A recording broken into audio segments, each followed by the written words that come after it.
Bapa di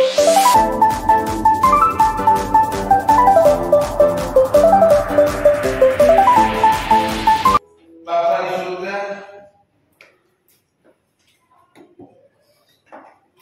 tiba waktunya bagi kami untuk menyerahkan waktu ini untuk mendengarkan firman Tuhan. Kuduskan kami ya Bapa, melayani kami. Penuhilah kami dengan Roh-Mu yang kudus. Biarlah Roh-Mu yang kudus itu ya Tuhan yang menerangi, memberikan pengertian dan hikmat kepada kami, sehingga kami dapat melakukan kebenaran-kebenaran firman Tuhan yang kami terima pada pagi ini. Tolonglah kami ya Tuhan, penuhilah kami. Di dalam nama Yesus Kristus kami siap mendengar firman. Amin. Silakan duduk. Selamat pagi, shalom. Puji nama Tuhan. Saudara-saudara dikasih Tuhan, kita masih berbicara tentang pemberian, memberi kepada Tuhan. Hari ini kita belajar berkat dalam memberi kepada Tuhan. Kita akan bersama-sama belajar firman Tuhan.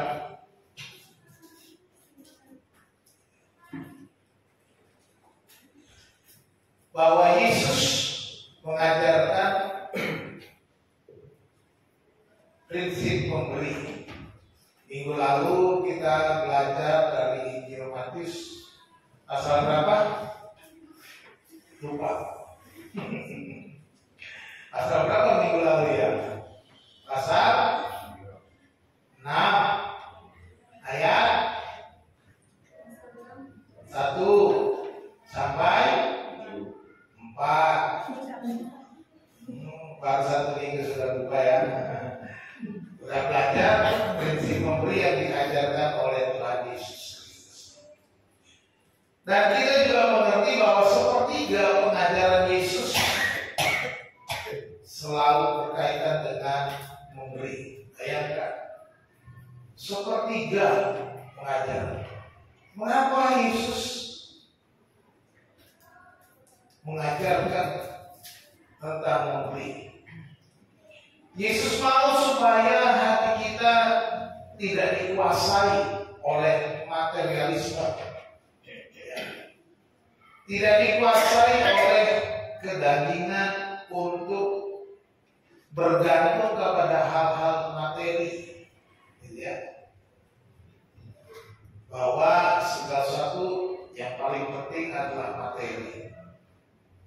Selain itu, Yesus juga mau supaya kita hidup beriman. Hidup beriman artinya Yesus mau supaya kita bergantung penuh kepada Tuhan. Bukan bergantung penuh kepada harta, kekayaan, keuangan kita.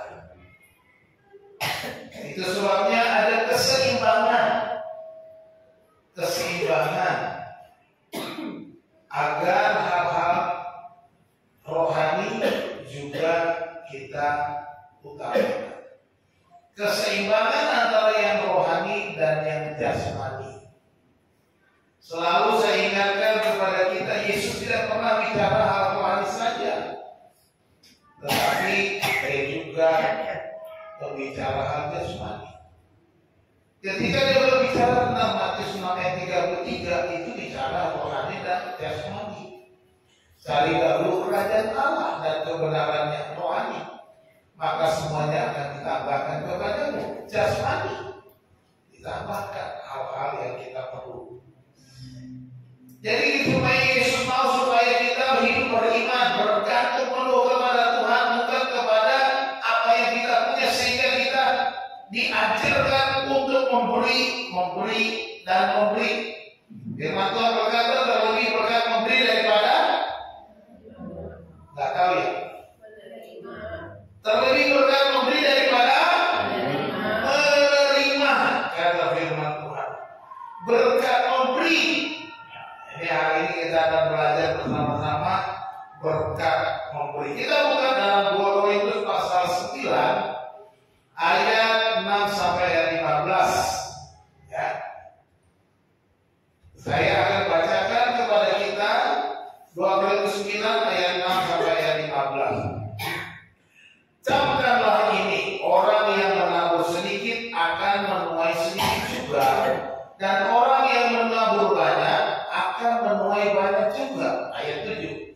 Hendaklah masing-masing memberikan menurut kerelaan hatinya, jangan dengan sedih hati atau karena paksaan, sebab Allah mengasihi orang yang memberi dengan sukacita. Ayat 8. Dan Allah sanggup melimpahkan segala kasih karunia kepada kamu, supaya kamu senantiasa berkecukupan di dalam segala sesuatu, dan malah berkelebihan di dalam pelbagai kebajikan. Seperti ada tertulis, Ia membagi-bagikan, Ia memberikan kepada orang miskin, kebenarannya tetap untuk selamanya. Ayat 10. Ia yang menyediakan benih bagi penabur dan roti untuk dimakan. Ia juga yang menyediakan benih bagi kamu dan melipat gandakannya dan menumbuhkan buah-buah kebenaranmu. Ayat yang ke-11. Kamu akan diperkaya dalam segala macam kemurahan hati yang membangkitkan syukur kepada Allah oleh karena kami. Sebab pelayanan kasih yang berisi pemberian ini bukan hanya mencukupkan keperluan-keperluan orang-orang kudus, tetapi juga melimpahkan ucapan syukur kepada Allah. Dan oleh sebab kamu telah tahan uji dalam pelayanan itu, mereka memuliakan Allah karena ketaatan kamu dalam pengakuan akan Injil Kristus dan karena kemurahan hatimu dalam membagikan segala sesuatu dengan mereka dan dengan semua orang. Sedangkan di dalam doa mereka, mereka juga merindukan kamu oleh karena kasih karunia Allah yang melimpah di atas kamu. Syukur kepada Allah karena karunia-Nya yang tak terkatakan itu. Amin. Berbahagialah kita yang mendengar dan yang melakukan firman Tuhan. Bapak Ibu yang dikasihi Tuhan, kita akan belajar bersama-sama bagaimana kita harus memberi sehingga berkat dalam memberi itu dapat kita terima. Ya. Yang pertama, kita harus memberi dengan kemurahan hati. Di dalam ayat yang ke-6 dikatakan, camkanlah ini. Ya. Paulus memberikan suatu statement untuk diperhatikan, untuk disimpan di hati mereka, untuk dipegang teguh oleh mereka.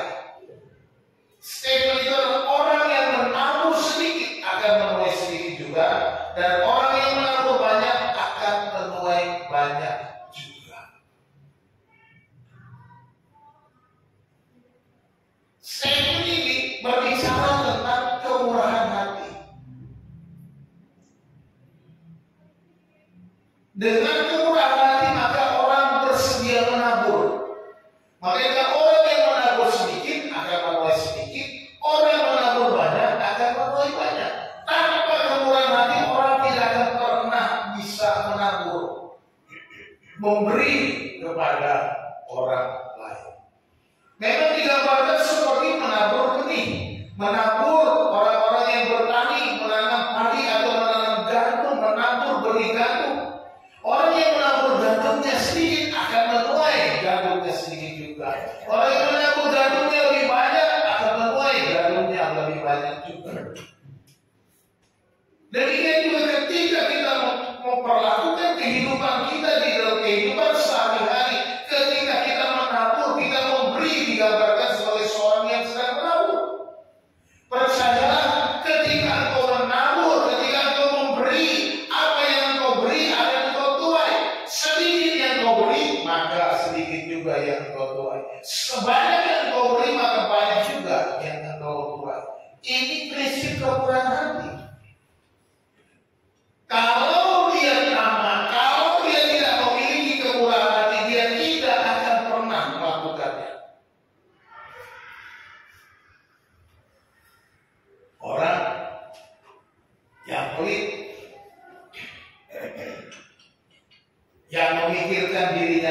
saja, dia tidak akan punya kemurahan hati. Karena dia berpikir hanya untukku dan untukku. Dia berpikir milikku dan milikku, tidak ada yang lain. Dia hanya berpikir bagaimana ini untuk kesenanganku. Dia tidak akan pernah tahu. Dia tidak akan pernah berbuat sesuatu dengan pernah membagikan hidupnya, tidak pernah membagikan apa yang dia punya. Dia tidak akan pernah memberi kepada orang lain. Itu sebabnya prinsip yang pertama yang perlu kita ingatkan, bahwa kita kalau memberi, kita harus memberi dengan kemurahan hati kita. Ayat suratnya, kamu akan diperkaya dalam segala macam kemurahan hati yang membangkitkan syukur kepada Allah. Oleh karena harus mengingatkan kepada gereja di Korintus, ketika mereka sudah memberi, ketika mereka sudah menabur, ketika mereka sudah melakukan yang terbaik, memberi dari apa yang mereka punya, justru kamu akan diperkaya dalam segala macam kemurahan hati. Jadi ketika kita memberi dengan kemurahan hati, maka kemurahan hati itu terus meluap, kemurahan hati itu terus bertambah-tambah, akan diperkaya. Hati kita akan selalu ingin memberi, hati kita selalu ingin berbagi kepada orang, hati kita selalu ingin menabur kebaikan bagi orang lain. Diperkaya dengan segala kemurahan hati. Ini yang harus kita pegang. Ketika kita membawa persembahan kita, apa yang kita pikirkan? Ketika kita memberi persembahan kita ke rumah Tuhan, apa yang ada dalam pikiran kita? Apakah itu hanya sekedar rutinitas, atau itu hanya sekedar supaya ya dianggap pantas dilakukan? Atau kita begini hanya kewajiban?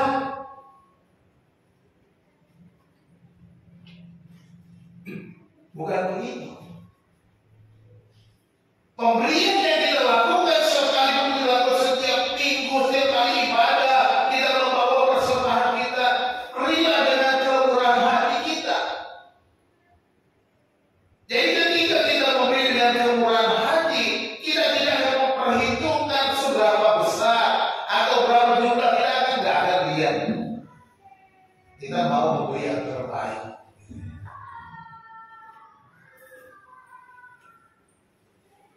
Jadi mari kita memberi dengan kemurahan hati. Saya pernah mendapat uang persembahan 20.000 rupiah, tapi persembahan 20.000-nya uangnya sobek. Masih ada di meja saya sampai sekarang, saya lihat uang meja di bawah di kantor. Saya membayangkan orang yang memberi ini apa sih yang dipikirannya? Mengapa dia memberikan ya 20.000 daripada nggak bisa belanja, dikasih aja di persembahan? Nggak ada artinya.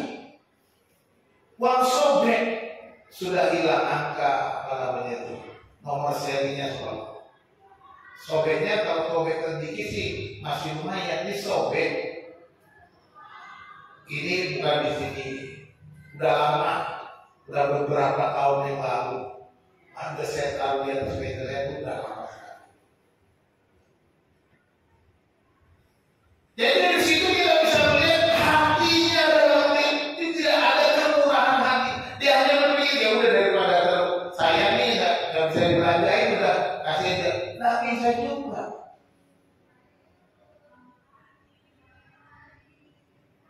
Coba kita pikirkan baik, kalau kita penuh dengan kemurahan hati, maka kita akan memberi bawa persembahan kita yang terbaik.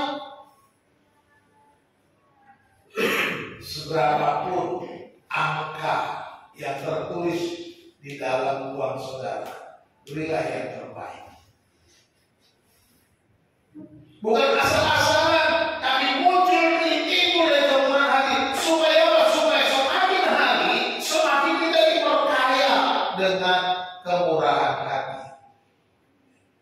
Ketika kita sudah memberi dengan kemurahan hati, maka kita terus penuh kemurahan hati, berlimpah-limpah kemurahan hati. Kita akan merasakan suatu dorongan yang luar biasa untuk memberi, karena kita sudah punya kemurahan hati. Kita belajar minggu lalu, kita harus memberi dari hati, karena hati pusat kehidupan.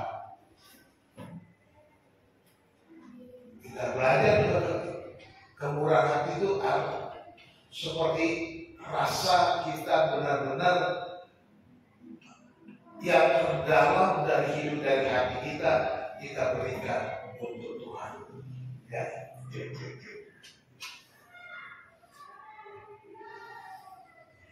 Yang kedua, kita belajar supaya kita memberi dengan kerelaan hati. Pertama, kita memberi dengan kemurahan hati kita, tanpa ada perasaan rugi besar banget ini. Kalian lihat, kalau orang yang pelit itu lihat, wah, gede banget persembahan ke gereja, sedikit aja, yang sobek-sobek ini aja, nggak bisa begini. Kita harus memberi dengan sekarang kita banyak itu rela, dengan kerelaan. Kita lihat ayat 7b, 7a yang merah itu. Hendaklah masing-masing memberikan menurut kerelaan hatinya, jangan dengan sedih hati atau karena paksaan. Memberi dengan kerelaan hati, bukan karena dipaksa. Oh, sudah ada paksaan di gereja, dipatok, ada pengumuman bawa persembahan, ada pengumuman untuk sumbangan pembangunan, ada pengumuman untuk membeli alat musik, ada, kita terpaksa. Waduh, jangan karena terpaksa. Ketika kita mau terlibat di dalam pelayanan pekerjaan Tuhan, lakukan itu dengan kerelaan hati kita. Kita memberi bukan karena terpaksa.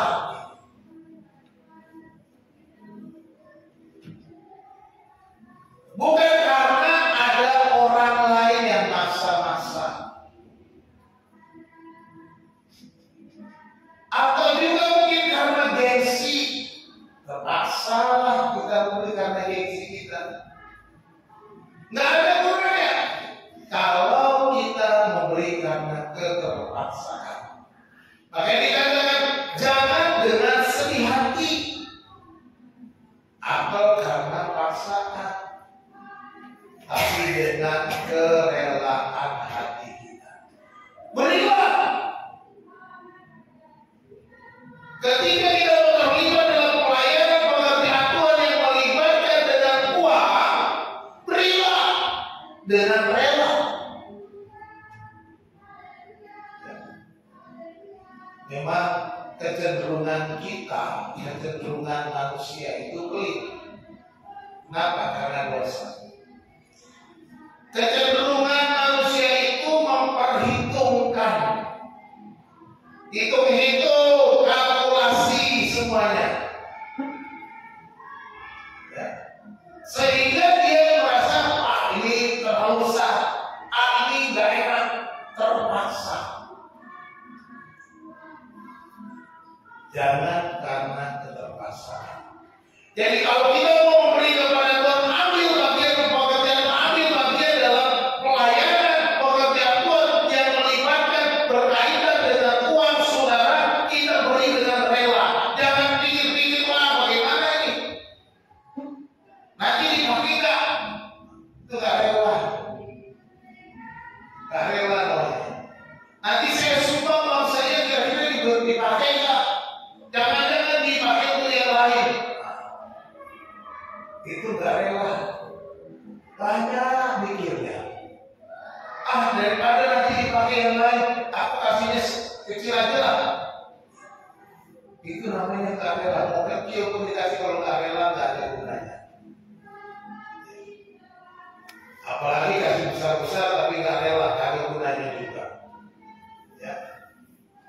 Jadi jangan pernah memberi karena keterbatasan, apalagi dengan sedih hati, tertekan. Jangan karena tertekan. Ragu-ragu ini, kok banyak banget ini di gereja DPP ini, banyak pungutan, banyak punglinya. Inilah bayar ini, bayar itu, bayar A, B, C, D.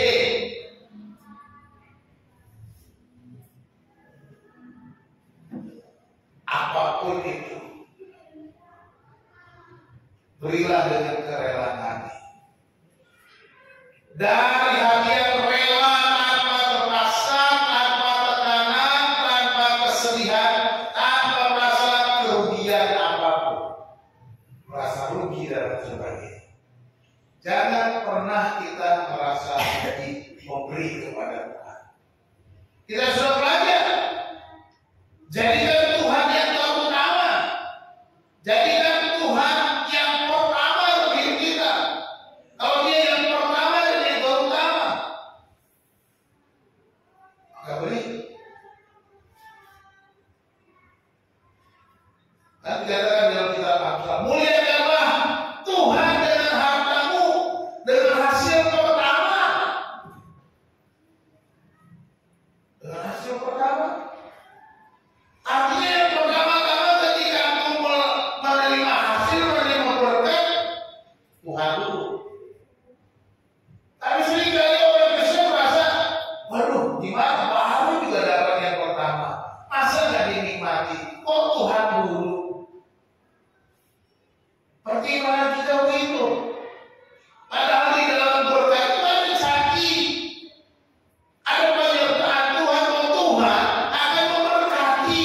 Pemberian yang pertama itu akan diberkati dan Tuhan akan melimpah-limpah. Tapi kita nggak pernah pegang janji itu. Kita hanya pikir, masa baru gajian udah Tuhan duluan. Nggak rela. Kita kebanyakan nggak rela. Tuhan duluan. Jadi kita harus memulai dari kerelaan. Memberi dengan kemurahan hati. Memberi dengan kerelaan. Dan yang ketiga, memberi dengan sukacita. Ayat 7b, ya, itu yang benar. Sebab Allah mengasihi orang yang memberi dengan sukacita. Allah mengasihi orang yang memberi dengan sukacita.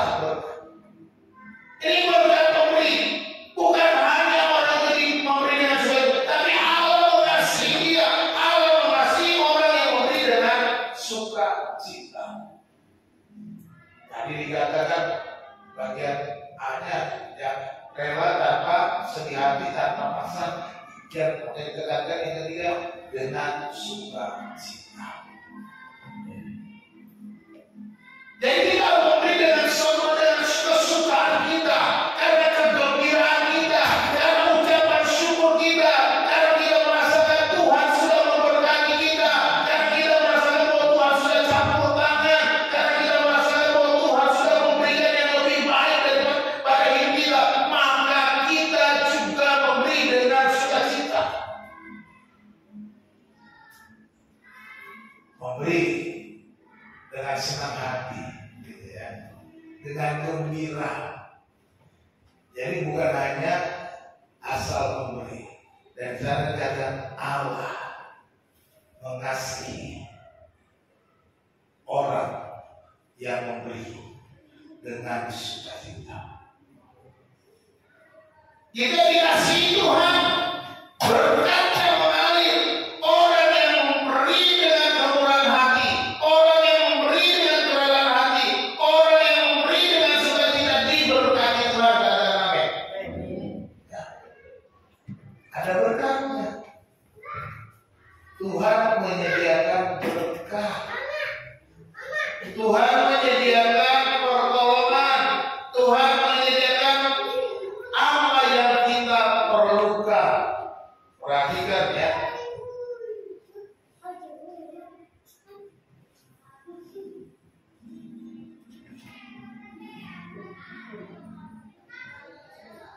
Tuhan tidak pernah berdiam diri.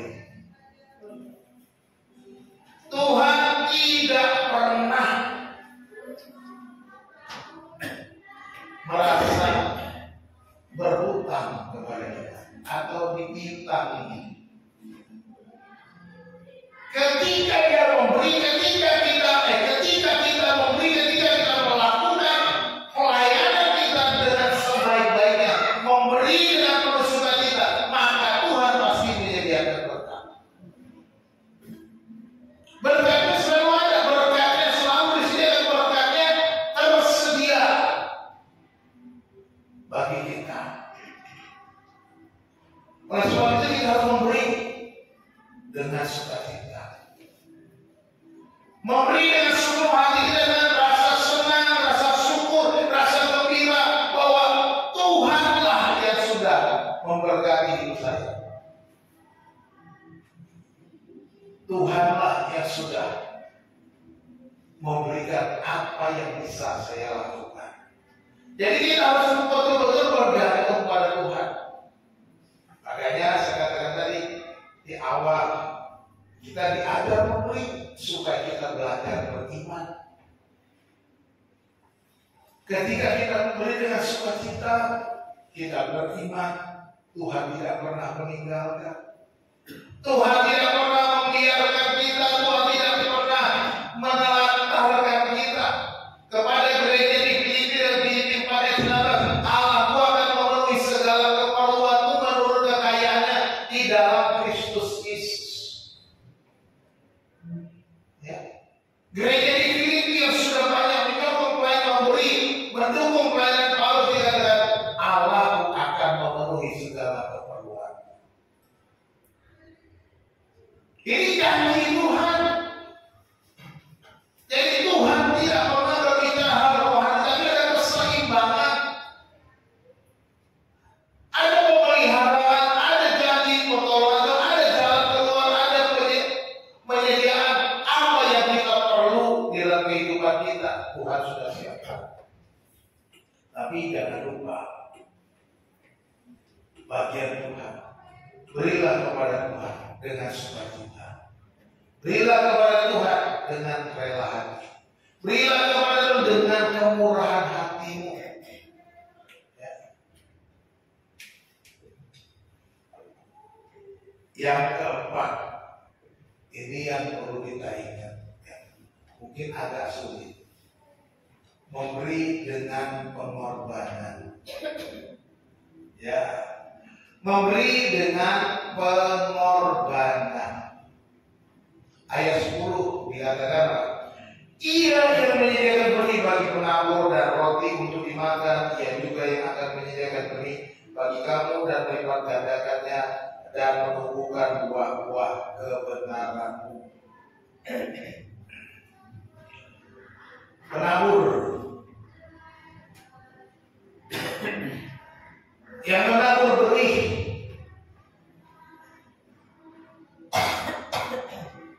adalah orang-orang yang melakukan pengorbanan. Kalau nggak percaya, tanya semua orang tua kita yang bertani itu pengorbanan.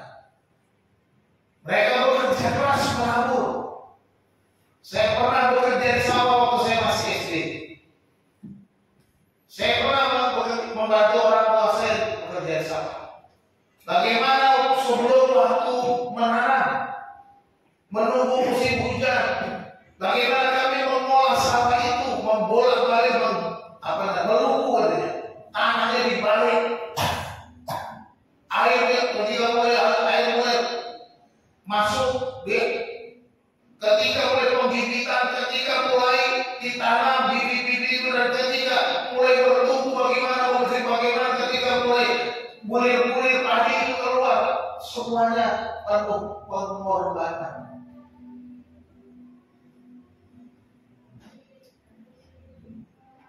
Jadi memberi kepada Tuhan itu bukan juga pengorbanan.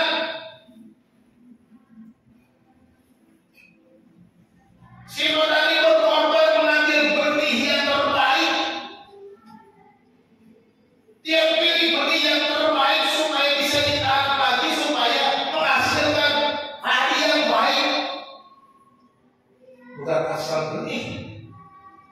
Kalau asal benih nanti dia tampung tidak menghasilkan apa-apa, rugi.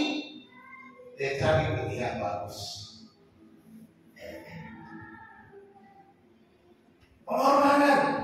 Jadi memberi dengan berkorban, mau memberi dengan kita merasakan ini ada sebuah pengorbanan. Seperti apa sih pengorbanan? Seperti janda miskin itu yang Yesus bilang, perempuan ini memberi lebih banyak. Itu pengorbanan. Sebab orang-orang memberi dari kelebihannya, tetapi perempuan ini memberi dari kekurangannya, bahkan seluruh hidupnya. Itu pengorbanan. Pengorbanan seperti janda miskin di Sarfat ketika memberi makan kepada Elia. Dia mau berkorban, membuat roti bundar kecil kepada Elia supaya Elia bisa makan, dan kemudian dia akhirnya juga dipelihara Tuhan. Itu pengorbanan.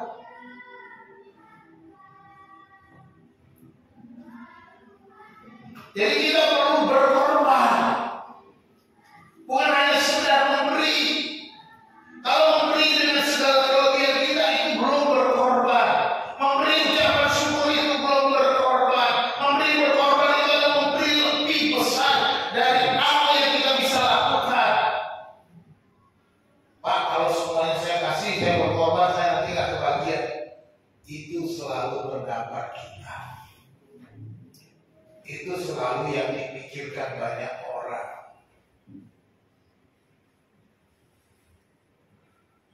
Yang kita pikirkan adalah bagaimana supaya saya juga tidak kekurangan.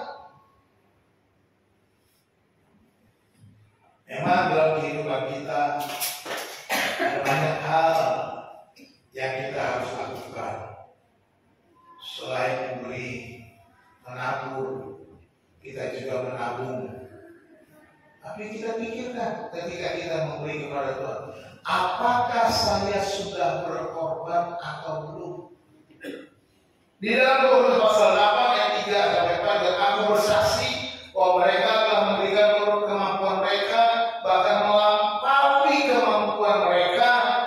Dengan kerelaan sendiri mereka meminta dan mendesak kepada kami supaya mereka juga beroleh kasih karunia untuk mengambil bagian dalam pelayanan kepada orang-orang kudus.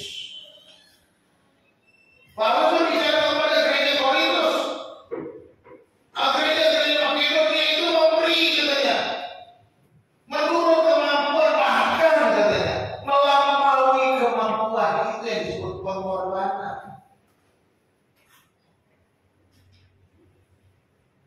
Gereja-gereja itu memberi dengan kerelaan mereka, meminta, mendesak, memberi dengan melampaui kemampuan mereka, melebihi apa yang mereka mampu. Itu pengorbanan. Jadi jangan hanya memberi dengan sekedarnya, berilah dengan pengorbanan penuh kepada Tuhan. Seperti Yesus. Apa yang Yesus lakukan di kayu salib? Pengorbanan untuk keselamatan kita. Pengorbanan agar kita mendapatkan anugerah keselamatan. Demikian juga kita ketika kita mau memberi, kita memberi dengan pengorbanan sebagai tanda kasih kita kepada Tuhan. Kita mengasihi Tuhan, kita akan memberi dengan pengorbanan. Jadi Bapak Ibu sudah dikasih Tuhan. Pikirkan kembali ketika kita memberi. Apakah saya sudah berkorban? Atau hanya sekedar memberi dari kelebihan? Kalau belum berkorban, mulai belajar berkorban. Apakah kita dapatkan kekurangan? Firman Tuhan menjamin orang-orang yang berkorban tidak akan pernah kekurangan. Orang-orang yang beri dengan pengorbanan tidak akan pernah kekurangan. Sebab Tuhan adalah pemelihara. Tuhan menyediakan, Tuhan memperhatikan, Tuhan memperdulikan kehidupan kita. Ketika kita berada di jalur yang benar, ketika kita berada di jalan yang tepat, maka Tuhan akan memberikan berkat-berkat. Berkatnya kita lihat dari berkat. Di dalam ayat 8 dan ayat 9. Dan Allah sanggup melimpahkan segala kasih karunia kepada kamu, supaya kamu apa? Senantiasa dikatakan senantiasa berkecukupan di dalam segala sesuatu. Ketika kita memberi dengan kemurahan hati, memberi dengan kerelaan hati, memberi dengan sukacita, memberi dengan pengorbanan, ada berkat Tuhan senantiasa berkecukupan dalam segala sesuatu. Itu berkat pertama. Ini janji Tuhan. Ini firman Tuhan. Tinggal kita mau pegang atau ragu-ragu. Dan ini dikatakan dan malah berkelebihan di dalam pelbagai kebajikan. Ketika kita sudah memberi dengan benar, memberi dengan kemurahan hati, memberi dengan kerelaan, memberi dengan sukacita, memberi dengan pengorbanan, maka Tuhan membuat kita berkelibat dalam pelbagai kebajikan. Artinya seperti itu, meluap dengan kemurahan hati, dengan segala kebajikan, kita akan terus menjadi berkat. Justru kita akan menjadi berkat. Menjadi berkat berarti apa? Berarti kita akan semakin diberkati. Sebab sumber berkat cuma Tuhan. Supaya kita menjadi berkat, Dia memberkati kita dan Dia menyertai dia itu terus-terus. Maka dikatakan berkelebihan di dalam pelbagai kebajikan. Sudah jelas janji Tuhan. Seperti ada tertulis, Dia membagi-bagikan, Dia memberikan kepada orang miskin, kebenarannya tetap untuk selama-lamanya. Jadi ada janji bahwa Tuhan akan memelihara. Ada janji bahwa Tuhan akan memberkati. Ada janji bahwa Tuhan akan menjadikan kecukupan senantiasa, bukan sewaktu-waktu. Mari kita mulai hidup kita dengan memberi dengan benar.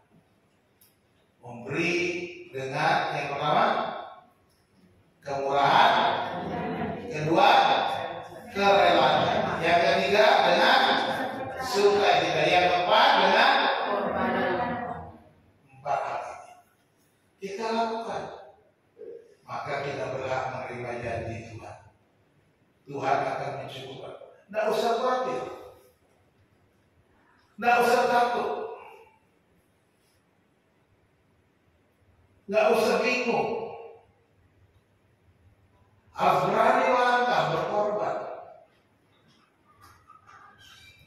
Jangan pernah berpikir, apa iya ya.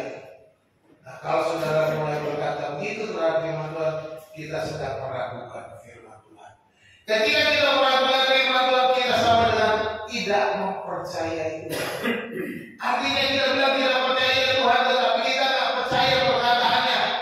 Percuma, sama juga bohong. kata anak TK.